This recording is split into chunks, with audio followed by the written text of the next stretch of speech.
ناظرین کی خدمت میں سلام و آداب. آپ دیکھ رہے ہیں وائس آف لداخ.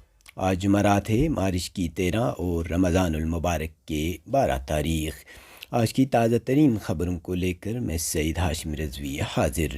ناظرین سے گزارش ہے کہ تازہ ترین خبروں اور حالات و واقعات سے باخبر رہنے کے لیے ہمارے چینل کو سبسکرائب کریں اور خبریں آخر تک ضرور دیکھیں. کل 13 رمضان المبارک کے لیے سحری کا اختتامی وقت صبح 5:07 جبکہ فجر کی اذان 5:12 پر ہوگی. مغرب کی اذان شام 6:48 پر دی جائے گی. آپ دیکھ رہے ہیں آپ کا پسندیدہ news channel voice of Ladakh.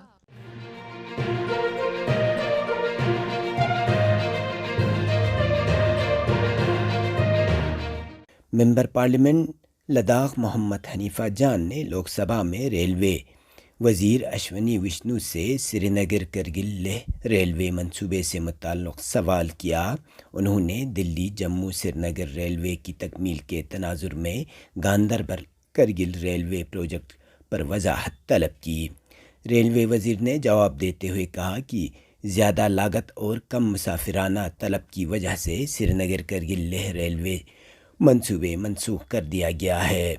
مزید یہ کہ فی الحال گاندربل اور کرگل لداخ کے درمیان کسی ریلوے لنک کے سروے کا کوئی منصوبہ نہیں، حالانکہ یہ علاقہ اسٹریٹجک لحاظ سے اہم ہے. انہوں نے وضاحت کی کہ ریلوے منصوبے مخصوص ضلع یا مرکز کے زیر انتظام علاقے کی بنیاد پر نہیں بلکہ مسافرانہ تخمینے، آپریشنل ضروریات اور مالی وسائل کی دستیابی کے مطابق بنائے جاتے ہیں. ریلوے وزیر نے مزید بتایا کہ 2016-17 میں سری نگر کرگل لیہ ریلوے لائن کا سروے کیا گیا تھا، جس کے مطابق 480 کلومیٹر طویل اس منصوبے پر تقریباً 55,000 کروڑ روپے لاگت کا تخمینہ لگایا گیا تھا، لیکن کم سفری تخمینے کی وجہ سے اسے آگے نہیں بڑھایا جا سکا. انہوں نے مزید کہا کہ منالی لیہ ریلوے لائن کو وزارت دفاع نے ایک اسٹریٹجک لائن قرار دیا ہے اور اس کا سروے مکمل کر لیا گیا ہے. رکن پارلیمنٹ حنیفہ جان نے یقین دلایا کہ وہ منالی لیہ ریلوے پروجیکٹ کو آگے بڑھا کر لیہ کرگل سری نگر ریلوے سے جوڑنے کی کوششیں کریں گے. ہم نے اس کو ایز اے اسٹریٹجک امپورٹنٹ جو کرگل کا جو اسٹریٹجک امپورٹنٹ ہے اس حساب سے ہم نے یہی کوشش میں کر رہا ہوں کہ جو منالی سے آتے ہوئے جو لین پہنچا ہے اس کو کارگل سے ہوتے ہوئے پھر یہاں پر سونامرگ سے جو کشمیر کا جو لین ہے اس کو جڑانے کے لیے، تو اس کو بھی یہی ہے کہ کیونکہ یہ اسٹریٹجک امپورٹنٹ ہے کرگل بھی، اس کو پھر منسٹری آف ڈیفینس سے بھی اس کے لیے میں کوشش کر رہا ہوں. تو یہی ہے کہ آنے والے ابھی کچھ سالوں میں اس کے اوپر فی الحال جو جواب آیا ہے اس کے حساب سے کیا تھا وہ دو ٹریفک پروجیکٹ کے کیونکہ اس کو اسٹریٹجک پوائنٹ آف ویو سے پروجیکٹ سروے نہیں کیا تھا، اس کو ریلوے کے اس میں کیا تھا، تو لو ٹریفک پروجیکشن کے وجہ سے اس کو پھر یہ سروے جو ہے وہ کمپلیٹ نہیں کیا، انہوں نے فیل یہ ہو گیا.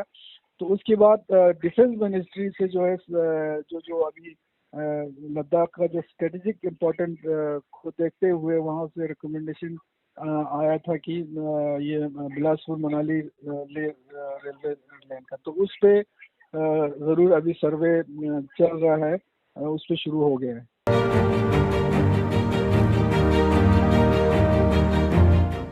گزشتہ ایک ہفتے سے خراب موسم کے باعث N32 کوریئر سروس سری نگر کرگل اور جموں کرگل کے درمیان معطل ہے، جس کی وجہ سے سینکڑوں مسافر سری نگر اور جموں میں درماندہ ہو گئے ہیں. ان میں بڑی تعداد میں طلبہ اور مریض بھی شامل ہیں جو رمضان کے مقدس مہینے میں شدید مشکلات کا سامنا کر رہے ہیں. لیزان افسر سری نگر کے مطابق تقریباً 700 افراد درماندہ ہیں، جبکہ 248 مسافروں کو پہلے ہی ٹکٹ جاری کیے جا چکے ہیں. اس طرح سری نگر میں پھنسے مسافروں کی تعداد تقریباً 1000 ہو گئی ہے. درماندہ مسافروں نے وائس آف لداخ سے بات کرتے ہوئے کہا کہ سری نگر کرگل سڑک کی بندش کے بعد وہ شدید پریشانی میں مبتلا ہیں۔ انہوں نے ہل کونسل کرگل اور یو ٹی انتظامیہ سے اپیل کی کہ وہ IL-76 یا C-17 طیارے کا انتظام کریں تاکہ وہ رمضان المبارک میں اپنے گھروں کو پہنچ سکیں۔ اس معاملے پر جب ممبر پارلیمنٹ لداخ محمد حنیفہ جان سے بات کی تو انہوں نے یوں کہا۔ IL-76 کا جو ہے انتظام بھی انشاءاللہ جلدی ہو جائیں گے۔ سول ایویشن ہمارے جو سیکٹری ہے ان سے ایک ریکویزیشن آنا ہے، میں نے ان کو ریکویسٹ ڈالا تھا، تو وہ جب آئے تو انشاءاللہ بہت جلدی جو ہے IL-76 کا انتظام کیا جائے گا۔ میں ہر روز میں ان کے کانٹیکٹ میں ہوں، ہر روز میں ان سے بات کرتا ہوں، تو انشاءاللہ مجھے پتہ ہے سری نگر میں بھی، اور خاص کر سری نگر میں پیسنجر جموں سے بھی لوگ وہاں پہنچے ہوئے ہیں، مریض ہے، ہمارے اسٹوڈنٹس کو واپس جانا ہے، تو میں یہاں پہ جو ہے کوشش میں لگا ہوں، اور انشاءاللہ بہت جلدی جو ہے آئل کا انتظام کیا جائے گا۔ سر C-17 جو جہاز ہے کرگل میں ٹرائل لینڈنگ کیا تھا، کامیابی کے ساتھ انہوں نے یہ لینڈنگ کیا تھا، تو اگر یہ جہاز اگر اترتا ہے تو تھوڑا بہتر ہوتا ہے، اس کے لیے اگر آپ کی طرف سے کوششیں کی جاتی۔ میں نے ریکویزیشن اسی کا ڈالا ہے، مگر یہ ہے کہ C-17 جو اس دن جو کرگل میں اترا، میرے خیال سے وہ ٹرائل تو نہیں ہوگا، کیونکہ آلریڈی پہلے کئی بار یہ اترا ہوا ہے کرگل۔ ہاں بالکل، آپ کو یاد ہوگا کووڈ کے ٹائم پہ جو ہے ہمارے جو پیسنجر ہیں ان کو لایا گیا ہے، تو چونکہ یہ C-70 یہ جو جہاز ایئرکرافٹ ہے، اس میں باضابطہ جو آئل کی طرح نہیں ہے، یہ باضابطہ اس میں سیٹیں وغیرہ لگی ہے، تو میں نے ریکویزیشن میں نے ان کو آرمی کو دیا ہے، اور ان سے بات بھی کیا ہے کہ اگر C-17 اگر دیتا ہے تو ایک میسیج بھی ایک اچھا جائے گا، اور عوام کے لیے بھی سہولت ہو جائے گا، تو اس کے لیے بھی میں بات چیت کر رہا ہوں۔ دونوں میں سے جو بھی ہوگا جلدی جو ہے وہ ہمارے پیسنجر کو لے جانے میں ہم کوشش کر رہے ہیں۔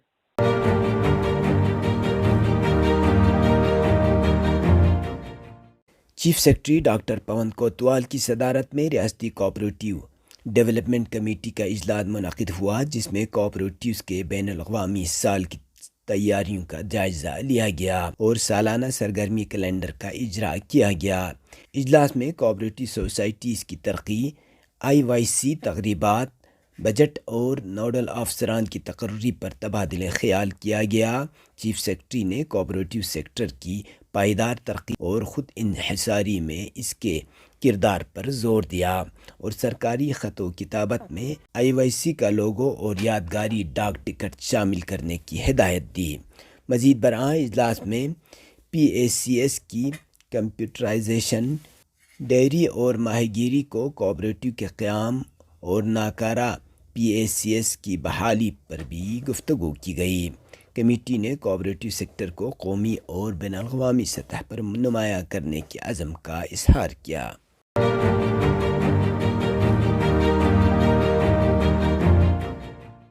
گزشتہ 24 گھنٹوں کے دوران کرگل میں موسم ابر آلود رہا اور وقفے وقفے سے برف باری ہوتی رہی۔ اس دوران کرگل شہر میں درجہ حرارت کم سے کم -2 ڈگری سینٹی گریڈ درج کیا گیا۔ لیہ میں درجہ حرارت -2.4 ڈگری سینٹی گریڈ، زنسکار میں درجہ حرارت -7.1 سینٹی گریڈ اور دراس میں درجہ حرارت -2.3 ڈگری سینٹی گریڈ درج کیا گیا۔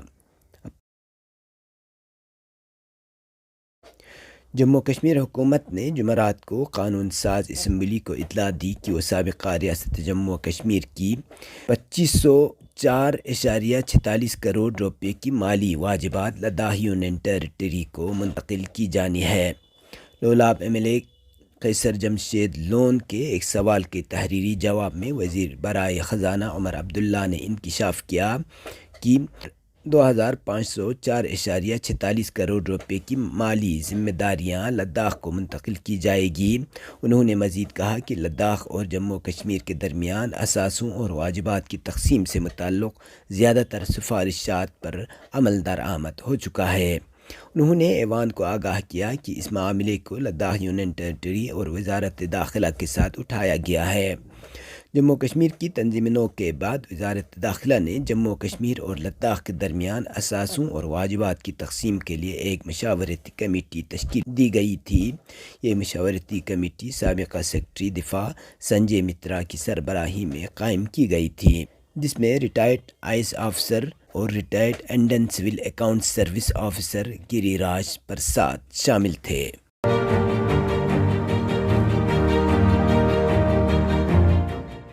پاکستانی میڈیا کے رپورٹ کے مطابق پاکستان کے صوبے بلوچستان کے علاقے بولان میں ایک مسافر ٹرین اور اس کے 240 مسافرین کو یرغمال بنانے کا ماجرا 24 گھنٹے بعد ختم ہو گیا۔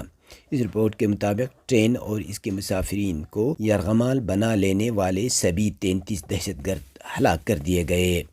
پاکستانی فوج کے ترجمان نے تھوڑی دیر قبل دہشت گردی کے اس واقعے کے ڈراپ سین کا اعلان کرتے ہوئے کہا ہے کہ اس واقعے میں 4 سیکورٹی اہلکار اور 21 مسافرین جان بحق ہو گئے۔ ٹرین اور مسافرین کو یرغمال بنائے جانے کے بعد بلوچ لبریشن آرمی نے اس دہشت گردانہ واقعے کی ذمہ داری قبول کی اور دھمکی دی کہ کسی بھی فوجی کارروائی کی صورت میں سبھی مسافر ہلاک کر دیے جائیں گے۔ پاکستانی حکام کا کہنا ہے کہ مسافر ٹرین کو یرغمال بنانے کی منصوبہ بندی افغانستان کے اندر کی گئی تھی اور یرغمال بنانے والے دہشت گرد مستقل طور پر افغانستان میں اپنے دہشت گرد کمانڈروں سے رابطے میں تھے۔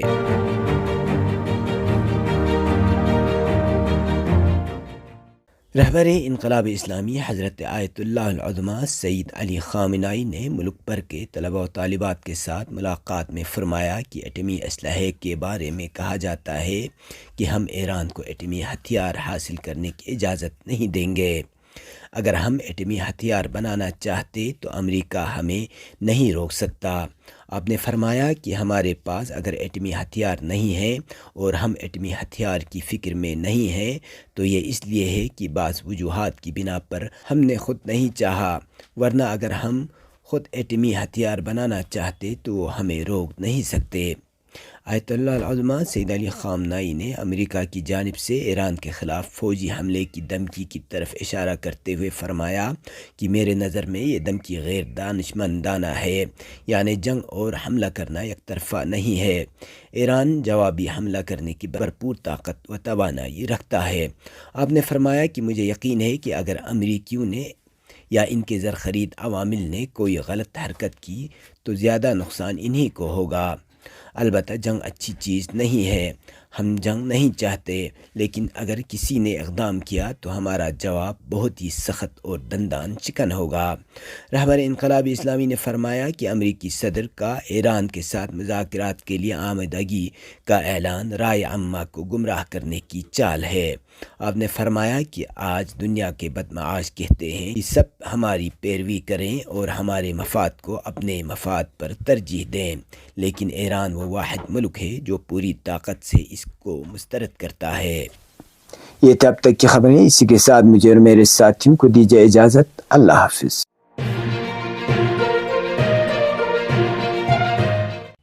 مقامی، قومی اور بین الاقوامی خبروں سے باخبر رہنے کے لیے چینل کو لائک، شیئر اور سبسکرائب کریں، ساتھ ہی بیل آئیکن دبانا نہ بھولیں۔